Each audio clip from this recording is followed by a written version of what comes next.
안녕하세요. 영화를 즐기는 다양한 방법의 영화학개론입니다. 오늘은 2016년에 개봉한 영화 터널의 코멘터리를 준비했습니다. 영화 터널은 2013년에 소재원 작가가 쓴 터널이라는 소설을 원작으로 무너진 터널에 갇히게 된 남자가 그의 구조를 둘러싸고 벌어지는 사건을 그린 작품입니다.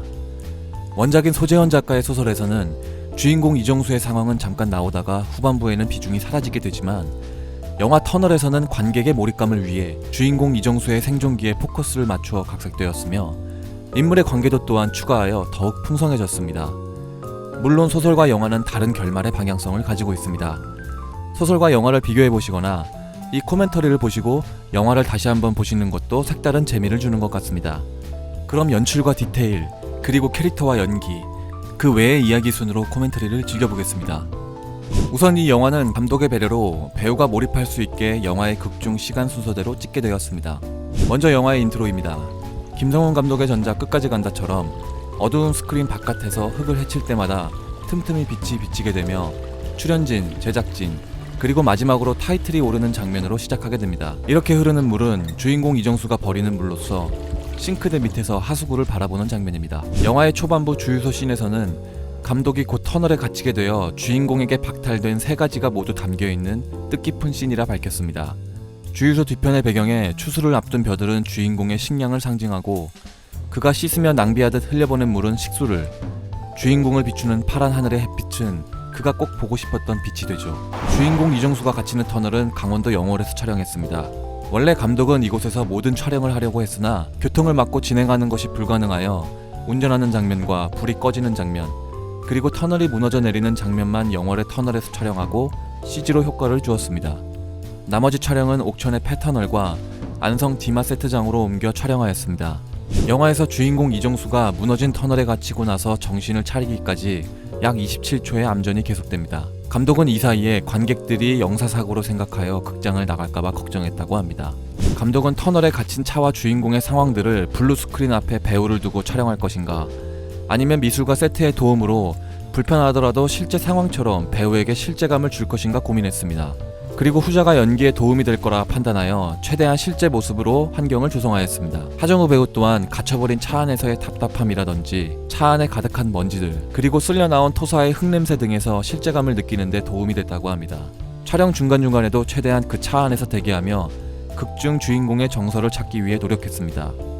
촬영 리허설을 위해 촬영 전에 똑같은 차를 하나 더 구비했고, 두 대의 차량으로 새 차에서는 배우와 카메라의 동선을 리허설하고 다시 세팅된 차 안에서는 촬영을 진행했습니다. 감독은 이 영화를 기획하고 준비하면서 관객이 좁고 어두운 터널을 2시간 동안 보게 되는 것에 대해 어떻게 하면 지루하지 않고 이를 극복할 수 있을까에 대한 고민이 많았습니다. 그리고 그에 대한 해결책으로 어떤 기술보다 관객이 배경과 어둠을 보지 않고 배우를 볼 수 있게 한다면 성공할 거라 판단했습니다. 그리고 하정우 배우가 잘 부응해줘서 고맙다고 했습니다. 주인공 이정수의 아내 세연이 등장하는 첫 씬입니다. 영화 속에서는 세연이 남편의 사고 소식을 듣고 놀란다로 끝나지만 원래 시나리오에서는 세연이 충격에 당황하며 카트를 놓게 되고 거기에 타고 있던 아이가 굴러떨어지게 되면서 남편의 재앙이 한 가족의 재앙으로 다가온다는 것을 상징하는 장면이 있었습니다.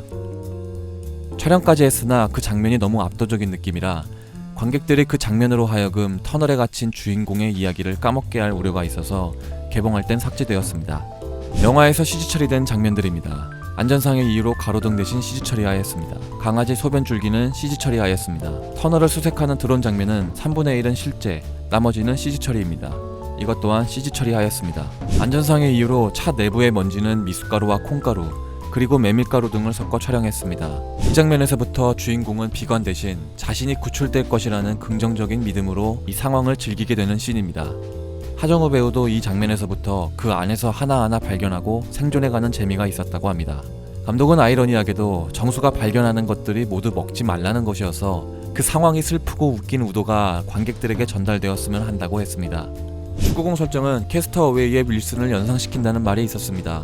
심지어 브랜드도 같은 것이었고, 초고에서는 강아지가 축구공을 물어뜯는다는 설정이 있었는데 그걸 본 이정수가 "네가 윌슨을 죽여?" 라는 대사도 있었지만 초고 이후에는 삭제되었습니다. 이 시점부터 영화의 터닝 포인트가 작용됩니다. 미나에게 의지하던 정수는 이 부분에서부터 엄청난 공포와 좌절감을 느끼게 됩니다.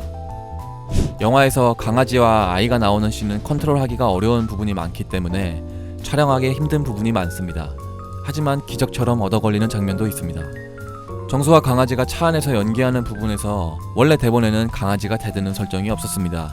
그러나 마스터샷에서 갑자기 강아지가 대들게 되며 배우와 스텝 모두 놀라게 되었지만 NG 없이 끝까지 잘 마무리하여 실감나는 장면을 얻게 되었습니다. 강아지가 배변을 하거나 축구공에 오줌을 싸는 부분도 얻어걸린 케이스였으며 이를 위해 강아지의 배변 시간에 맞춰 카메라를 돌리고 무한정 기다렸습니다. 터널이 무너지는 장면에서 폭파 소리라든가 소음에 민감한 강아지들의 트라우마가 생길 부분을 염두해 강아지는 비슷한 모습의 2마리를 준비하여 최대한 스트레스를 줄여주며 번갈아 촬영했습니다. 이 장면에서부터 주인공이 속한 공간이 점점 확장되는 모습이 보여집니다. 주인공은 운전석에서 뒷좌석으로 그리고 미나가 있었던 차로 이동하게 되고 마지막으로는 차 오른편의 빈 공간까지 확장되면서 이에 맞춰 카메라의 샷 사이즈도 조금씩 넓어지게 설계하였습니다. 감독은 자동차 딜러 하시는 분들을 관찰했을 때 언제 어디서 고객을 만날지 모르기 때문에 항상 뒷좌석에 여분의 정장을 두고 다닌다는 점에 착안한 디테일입니다. 오달수 배우가 맡은 대경이란 인물은 정수가 드셔보셨어요? 라는 질문에 사실 119 대원이 미안해할 필요도 먹어볼 이유도 없지만 상대방에게 미안해할 줄 아는 인물이라고 감독은 생각했습니다. 정수가 목에 목도리처럼 하고 있는 것들은 양말을 꽈서 체온을 조금이라도 보호하고자 한 것입니다. 정수와 혜선은 주말 부부이기 때문에 일주일 동안 쌓아둔 빨래를 가져간다는 것에 착안한 디테일입니다. 정수는 옷뿐만 아니라 차의 시트까지 뜯어 보온재 역할로 사용하기도 합니다. 극중 세연이 처음 웃는 장면입니다. 감독은 시나리오를 쓸 때 내리는 첫눈은 축복의 눈처럼 묘사되었으면 좋겠다고 생각했고 그러나 그 뒤에 내리는 눈은 묻히는 눈으로서 재앙의 눈으로 바뀌길 의도했습니다. 이 부분에서 눈은 가짜지만 그 뒤의 장면은 눈이 운 좋게 진짜로 내렸습니다. 주인공 정수가 있는 안은 어둠으로 묻혀가고 바깥의 세상은 하얗게 묻혀가는 대비감을 살리기 위한 의도였습니다. 터널에 갇힌 정수가 적응하며 자신만의 공간을 갖게 되고 그 공간에서 머리조심 이런 식으로 자동차 팜플렛을 찢어서 막아놓지 않았을까 하는 감독의 디테일입니다. 감독은 영화가 개봉한 후 차량 배터리가 어떻게 이렇게 오래가느냐에 대한 질문을 받았습니다. 감독은 이에 시동을 걸고 나서는 차량의 기름으로 버틴 것이며 이 순간부터는 기름이 다 떨어지게 되었다. 불행 중 다행히도 터널에 들어오기 전에 기름을 3만원어치가 아닌 가득 넣어버린 할아버지 덕분이라고 말했습니다. 그리고 감독은 덧붙여 3만원어치만 넣었다면 아마 터널이 지나가고 무너졌을지 모르겠지만 물을 받지 못해 정수는 죽었을지 모른다. 어떻게 보면 할아버지 때문에 갇히게 되고 할아버지 때문에 살아난 셈인데 인생에서 일어난 일들이 모두 그런 것 같다. 어떤 일이든지 좋은 일일 수도 없고 마냥 나쁜 일일 수도 없다. 둘 다 겹쳐지는 것 같다 라고 말했습니다.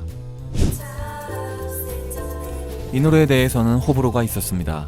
감독은 무슨 이유인지 댄스 뮤직인데도 들을 때 슬펐다고 합니다. 그래서 약간 느리게 편곡하여 삽입했습니다.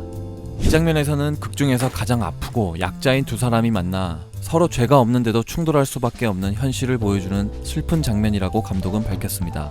비슷한 장면으로 혜선의 이별 방송은 약자가 벼랑 끝에 몰려 선택할 수밖에 없는 사망 선고와 같다고 밝혔습니다. 감독은 터널 구출 직전에 이정수가 무엇을 받는지에 대해 일부러 보여주지 않았습니다. 이는 각자 가지고 있는 희망에 비추어 보는 사람에 대해 다르게 해석되길 원했습니다. 영화의 마지막은 해피엔딩으로 터널을 벗어난 고가 위의 다리 위를 보여준 씬의 의도는 터널의 재난에서 벗어난 정수와 세연의 삶이 앞으로 어떻게 바뀌었는지 사회가 어떻게 바뀌었는지는 모르겠지만 불안한 다리로 하여금 앞으로 둘이 살아갈 세상이 그리 안전치만은 않다라는 감독의 의도를 밝혔습니다.